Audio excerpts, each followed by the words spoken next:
Hey, do you know what time it is? It is your Windsor Essex County weekly real estate market recap. In this video, I'm going to share with you the real estate stats so far for the month of October in Windsor Essex County. Make sure you stick around to the end to find out what to expect if you're thinking of buying or selling a home or condo in Windsor Essex County. And oh, by the way, if you're considering moving to or within Windsor Essex County, whether it's buying, selling, or relocating, please feel free to reach out to us. Every month, we've helped many families just like you make the right informed decision. Below, you'll find our contact information. I'm so excited to help you make your move to or within Windsor Essex County as smooth as possible and stress-free. To date, here are our numbers. We had 937 homes were listed on MLS for sale. We had 345 homes were sold in the same time frame. The average sale price is almost $569,000 and the median sale price is just over $512,000. We had 91 homes became expired listings, 453 homes became cancelled listings, and the average time to sell a home is 28 days. If you're finding value in this video, give us a like. It means a lot to us. And if it's your first time visiting our channel, hit that subscribe button and help us with our algorithm, and that way you don't miss any of our latest market update or anything that we share on YouTube. Condo data as follows. We had 84 condos were listed on the MLS for sale so far, as compared to 18 condos that were sold in the same time frame. The average sale price is just over $429,000 and the median sale price is just over $382,000. We had 7 expired listings, 49 cancelled listings, and the average time to sell a condo is 45 days. So right now, if you're a family looking to buy a home in Windsor Essex County, here is what you should expect when it comes to the home that are priced aggressively low, that shows well, is turnkey move-in ready, smells good, have good curb appeal, and is in a good location. Chances are you're going to be competed with several families for that particular home, especially if there's not much of these type of homes in the market right now, especially if the price point is between the $299,000 to the $600,000 price point. This seemed to be the very hottest segment in the market. Case in point, last week we had a home that was really nice, built in 2016, I think, and was 3-bedroom, 2-bathroom on a dead-end street backed onto the forest or some bushes, private backyard, really nice home, and turnkey move-in ready, beautiful home, big backyard, listed at $600,000. It had 8 offers and it was sold firm that night. My client has some things they're dealing with right now, so we decided to wait to see what's going on with their situation. I personally believe that someone paid about $700,000 for this particular home. I'll keep you updated once I find out, but I feel I would pay personally for this home $660,000 to $675,000 price range. That's what I would pay in this market. Really nice home, great location, South Windsor. It was a big lot, and you don't have to do anything to this home. Came with all the appliances, double car garage, dead end street. Definitely worth it.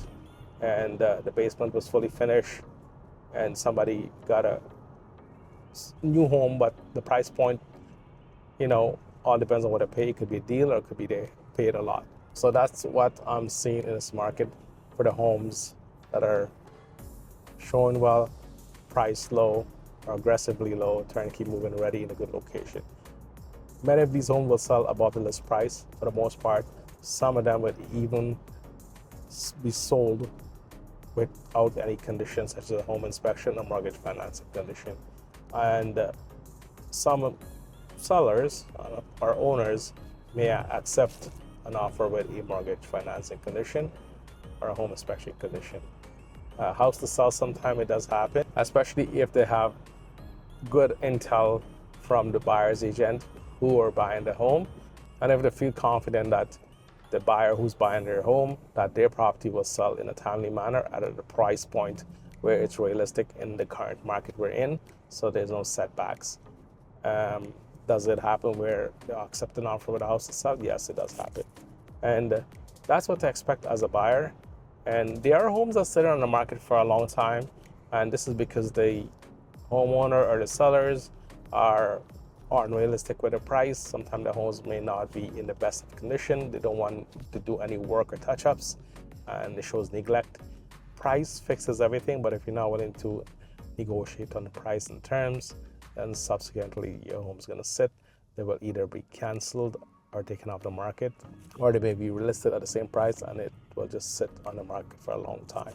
And I had a couple of family who reached out to me, and I told them point blank, what you're looking for, I can't help you, not in this current market, and I would advise you to wait.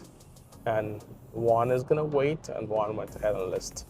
And now, get this, I got a call back from one of the family I spoke to last week, and he said we had 0 showings.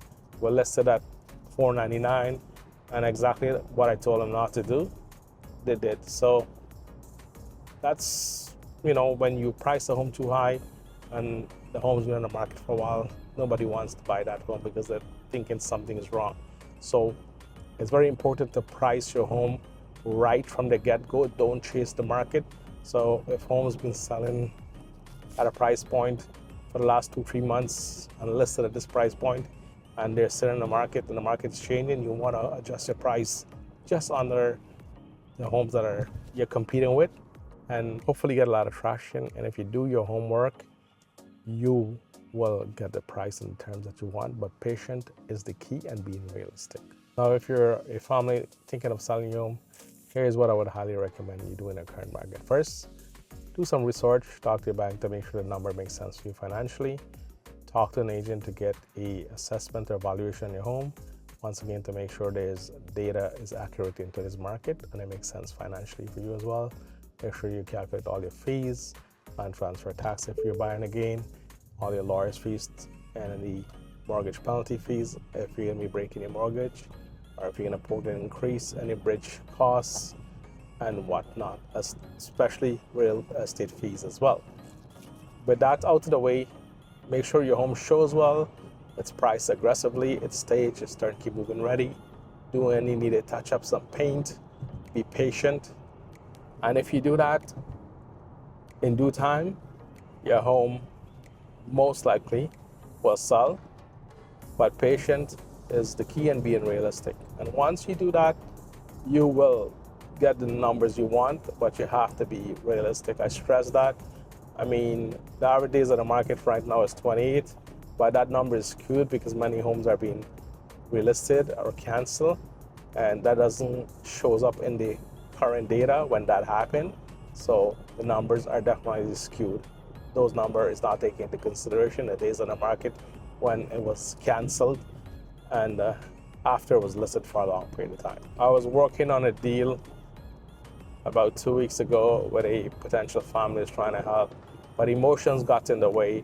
We started off way apart with an initial offer. We had a great agent we were working with, and at the end of the day, we were $4,000 away from getting the deal done. But when you start to ask for furnitures that means something emotionally and has a lot of nostalgic or attachment to the seller, and it's have some kind of significant meaning, that could emotionally cause the deal to fall apart. And when we're selling a home or buying a home as real estate agent representing our client, we try not to include furniture as part of the negotiation because it gets dicey.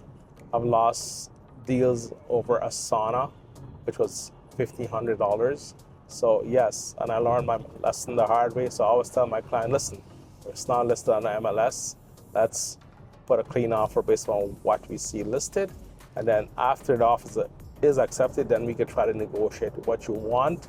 Meaning you could buy it, you could ask it, hey, are they willing to sell this or whatnot? Because I've seen deals fall apart because of that. And in this case, I feel the family I was helping were very unrealistic.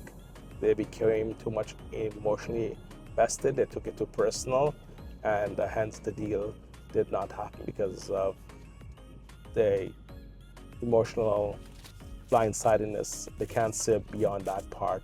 And I tried to show them the rational, hey, we're buying a home. I totally understand where you're coming from, but this piece of furniture you're asking for, it means a lot to the seller, and they're not gonna sell it to you or sell it with a home because it's very sentimental, has sentimental value to them, and that's priceless to them. And in the end, deal didn't happen. My client was very bitter, and they have heard from them since. But that's the nature of real estate. There are going to be good days, there are going to be bad days, there are going to be challenges. So much story I could share with you, like missing appliances, finding the appliances on marketplace, husband and wife fighting during the course of a listing presentation when you're telling them the numbers. We're not just realtors, we're like counselors, and we're therapists. So sometimes our job does not just involve selling a home, it involves more like emotional, financial, and different support system and mechanism for family. Because imagine they're doing one of your largest transaction financially, emotionally, and mentally, and it is very stressful moving, and we have to be that glue that hold everybody together.